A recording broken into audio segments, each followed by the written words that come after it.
The next book is What Book Do You Plan?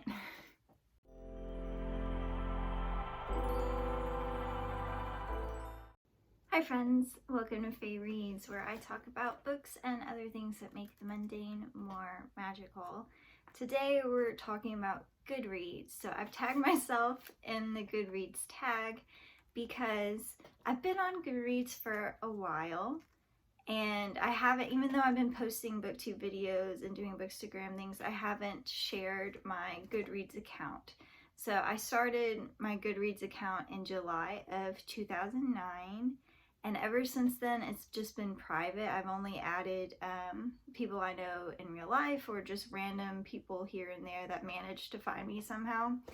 But now that I'm making, book videos about books and engaging with the booktube community, I figure it's time to open that up for anybody else who wants to add me on Goodreads. So I'll try to leave all my account stuff linked below. Hopefully it's all open where you can actually add me. I think I've changed it to where I have a public instead of a private profile. But if you have a hard time finding that, just comment and let me know and I can try to fix that. But we're going to get into the tag questions and talk a little bit more about Goodreads itself and how I use the site. The first question is, what is the last book that you marked as read? And for me, that was Dear Girls by Wong. I listened to this on audiobook. It's a sort of memoir about Allie's life, and it's written in a letter form to her two daughters. The next question is, what are you currently reading? So I'm loosely participating in the Asian readathon. So I'm reading A Hero Born by Yong. And I'm also currently listening to Mistranslations by Sopan Deb. And I'm also reading on ebook Ruthless Gods by Emily A. Duncan. Next, what is the last book you marked as to be read? So on your to read list. Mine would be Nyxia by Reintgen.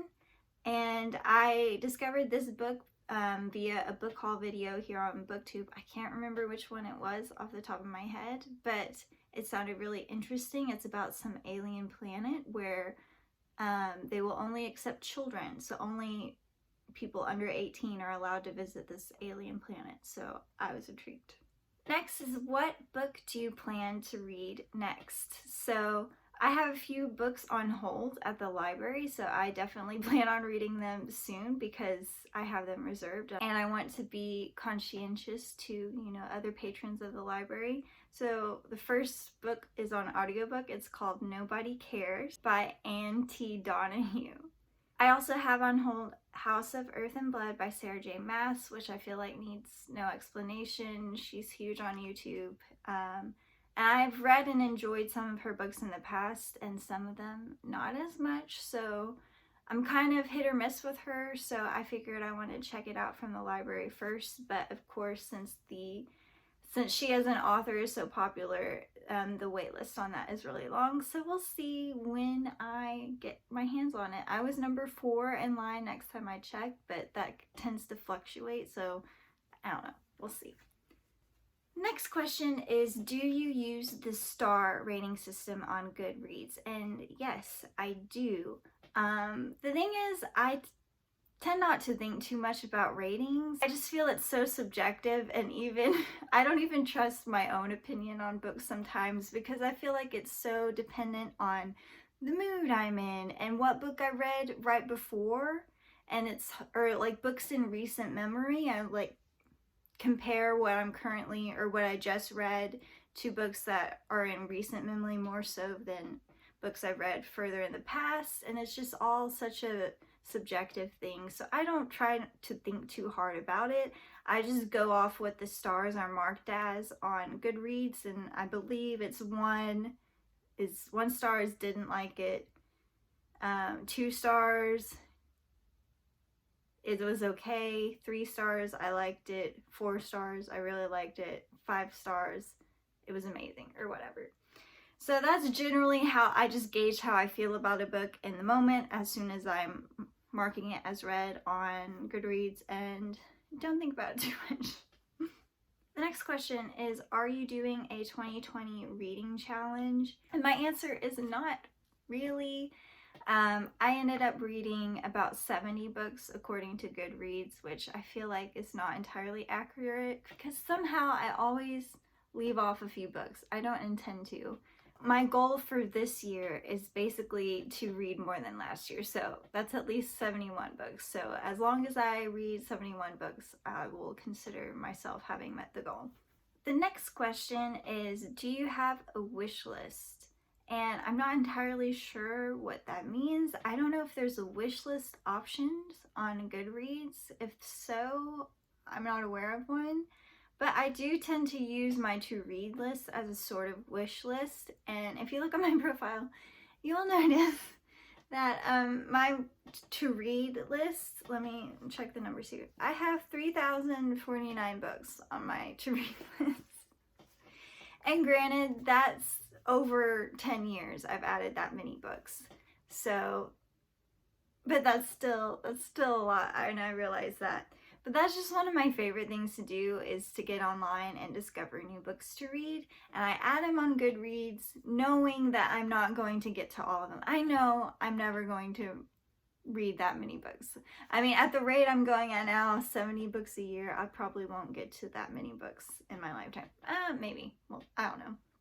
But I don't add them to my to-read list like I have to get to this soon, I have to get to it right now. It's more like a wish list, or if I see a book in a bookstore at the library, I think, hey, haven't I heard of that before? I can check my Goodreads profile. And or if I'm,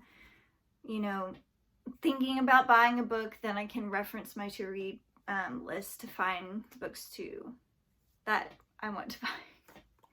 I can check my list to prioritize my shopping list, I guess.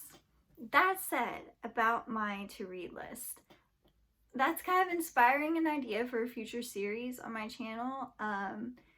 Since over 3,000 books is a lot, and a lot of those are from when I first started my account over 10 years ago when I was like a senior in high school. A lot of those books I'm probably not that interested anymore, and I probably need to go through and do a culling. And I thought maybe that could be a series, like an unhaul, like I'm unhauling my TBR or culling my TBR or something like that. That's just something I'm thinking about, something I'm stewing about. So if you have thoughts and opinions on that, please let me know in the comments below. The next question is, what book do you plan to buy next? So I want to buy a box set of the Witcher series that has the first 3 novels in the series. I read the prequel novels. There's like 2 prequels, and then there's the first like actual full-length novel in the series, and you can buy a box set of the first 3. And so I had been reading the prequels from the library on eLoan, but the waiting lists on those are crazy long nowadays thanks to the Netflix show and how popular the Witcher series has gotten. So I figure I might as well just buy the books because I know I'm already pretty invested in the world and I'll probably enjoy them. So I'd like to buy the box set of that. Also, I really want to buy the Mistborn series box set. I would like to get my hands on the British edition because I like those covers better, but I don't know, we'll see. Those are on the top of my list to buy soon. The next question is, do you have any favorite quotes? And yes, I do. And I have marked a lot of quotes on my Goodreads account over the years, and I figured I might as well just log onto my account and kind of read through some of these. So I have 30 quotes saved. And the first one, this is at the very top, but it says, it's a quote by C.S. Lewis. "The sweetest thing in all my life has been the longing to reach the mountain, to find the place where all the beauty came from, my country, the place where I ought to have been born. Do you think it all meant nothing, all the longing for home? For indeed it now feels not like going, but like going back." And that's from his novel Till We Have Faces, which is a it's a Cupid and Psyche retelling. And I remember reading that in high school, like my senior year. That was one of the first books I added to Goodreads probably. And yeah, I guess that quote just really resonated with me. I think all of us can kind of relate to not fitting in maybe, and longing for a place that feels like home. My second quote is, very famous one from Eleanor Roosevelt, and also popularized by the Princess Diaries movie with Anne Hathaway. When the cab driver, oh, what's his name? Oh my god, I should know his name. But he's telling Mia, you know, when he picks her up in the car and it's raining, and he's like, no one can make you feel inferior without your consent. And she's like, Eleanor Roosevelt said that. She did. That's an Eleanor Roosevelt quote, and she said, no one can make you feel inferior without your consent. And that has always really resonated with me. I tend to be really super self-conscious and have a bit of an maybe inferiority complex, I guess, but I just always remind myself, no one can make you feel inferior without your consent. And if you're consenting to that feeling of inferiority, then people are only going to believe that's true about you. Another very pertinent quote is by Frank Zappa, So Many Books, So Little Time, as evidenced by my to-read list on Goodreads. That is very true. I'm not going to go through all of these. I have a lot of quotes about education because I use them in my college entrance essay, I guess, for the program I was applying to, and I needed some intelligent sounding quotes about education, so I looked to Goodreads for that. So pro tips to any students out there. I got in my program, so I guess it worked. But here's one of those quotes on education. Ah, child and youth, if you knew the bliss which resides in the taste of knowledge, and the evil and ugliness that lies in ignorance, how well you are advised to not complain of the pain and labor of learning. I think that's probably like every teacher's message to students everywhere. But that was by Christine de Pizan in her book, The Treasure of the City of Ladies. I'll share one more. The last one that I added, the most recent one. This was from Crooked Kingdom. And I remembered like this part of the book really resonating with me in the moment, and I wanted to like jot it down in a notebook, but I didn't have one close by. And so after I read the book, I went on Goodreads, and sure enough, it was a popular quote that other people had saved. And I wanted to bring it up in my wrap-up, and I totally forgot about it, so I'm gonna read it here now. It was, maybe there were people who lived those lives. Maybe this girl was one of them. But what about the rest of us? What about the nobodies and the nothings, the invisible girls? We learned to hold our heads as if we wore crowns. We learned to wring magic from the ordinary. That was how you survived when you weren't chosen, when there was no royal blood in your veins. When the world owed you nothing, you demanded something of it anyway. So of course that was by Leigh Bardugo in Crooked Kingdom. And I believe, if I'm remembering correctly, that's Inej, or written from her perspective in her section of the book. And I think we can all relate to it. I think that's why a lot of fairy tales are set on princes and princesses, because I think all of us have a desire that we want to be, you know, secretly royal or secretly somehow really important. But we need to embrace the ordinary. And I really like what she says about wringing the magic out of the ordinary. That's really like my view in life. That's how you find happiness and contentment, because life is really mundane, and that's kind of where my vision for this channel comes from, is that maybe magic isn't real in the way that it is in fantasy novels or in movies or whatever, but we have books and there's music and all these creative outlets, and that's like the closest thing we have to magic. And I believe like in appreciating those little things, I believe we have to create our own magic in life by appreciating those little things. So yeah, that quote really just like hit me. Okay, the next question was, do you have any favorite authors? And I have a few marked on Goodreads, which include Susanna Clarke, who wrote Jonathan Strange and Mr. Norrell. And I remember reading that in high school and just being blown away by it. It's quite a heavy tome, like it's very long from what I remember. and very like flowery language, and it seems very reminiscent of like Jane Austen's style of writing. I just remember being really impressed by that, how a modern writer could emulate that kind of writing. And it was just a fun story, and it has fairies, and I love fairies. Another one, Daphne du Maurier. Now, okay, I thought it was pronounced du Maurier, kind of like French, but then again, I don't know French, I only know Spanish, so my pronunciation, I'm sure, is really off. But I've also heard a lot of people say du Maurier, so I don't know.